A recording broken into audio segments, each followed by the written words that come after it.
અરવલ્લીથી મોટા સમાચાર. ભાડાકરા ટ્રેક્ટર કૌભાંડમાં પોલીસની મોટી સફળતા. એલસીબી માલપુર અને મેઘરજ પોલીસની સંયુક્ત કાર્યવાહીમાં 6 આરોપીઓ ઝડપાયા છે. પોલીસ તપાસમાં ખેડૂતો પાસેથી ભાડે લીધેલા ટ્રેક્ટરો સૌરાષ્ટ્રમાં સસ્તા ભાવે વેચી દેતાનો ખુલાસો થયો છે.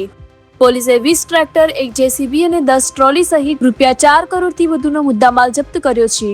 તમામ 6 આરોપીઓના કોર્ટ દ્વારા 3 દિવસના રિમાન્ડ મંજૂર કરવામાં આવ્યા છે. હવે કૌભાંડમાં સંડોવાયેલા અન્ય શખ્સો સુધી પહોંચવા પોલીસની તપાસ તેજ બની છે. રિપોર્ટર જગદીશ પ્રજાપતિ, અરવલ્લી.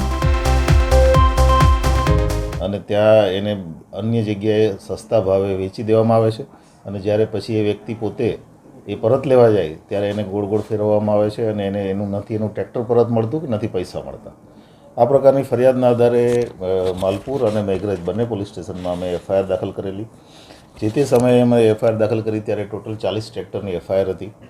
પછી એમાં એડિશન થતું ગયું અને એફઆઈઆર દાખલ કર્યા પછી બંને પોલીસ સ્ટેશનની અલગ અલગ ટીમો અને જિલ્લાની એલસીબી આ બધા કામે લાગેલા. અને ત્યારબાદ જે અલગ અલગ જગ્યાએથી, કારણ કે આ મોટાભાગના જે ટ્રેક્ટર છે એ સૌરાષ્ટ્રમાં અને આજુબાજુના જિલ્લાઓમાં વેચી દેવામાં આવેલા ઓછા ભાવે. એ અલગ અલગ જિલ્લાઓમાંથી એ બધી રિકવરી કરી છે. અત્યાર સુધીમાં ટોટલ અમે 20 ટ્રેક્ટર, એક જેસીબી અને 10 ટ્રોલી રિકવર કરી શક્યા છીએ.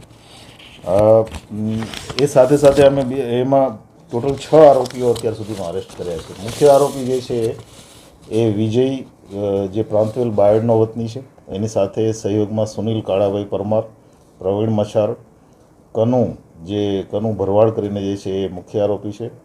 ઉપરાંત વિપુલ અને કનુભાઈ પાંડો, આટલા આરોપીઓ અત્યાર સુધીમાં અમે અરેસ્ટ કર્યા છે. આરોપીઓના 3 દિવસના રિમાન્ડ ઉપર છે. હજી આગળ એણે ટ્રેક્ટર જ્યાં જ્યાં પણ વેચ્યા છે અત્યારે પણ અમારી ટીમ અન્ય જગ્યાઓએ આ આરોપીઓ સાથે મૂવમેન્ટમાં છે અને આ રિકવરી માટે થઈને અમે પૂરેપૂરા પ્રયત્નો કરી રહ્યા છીએ.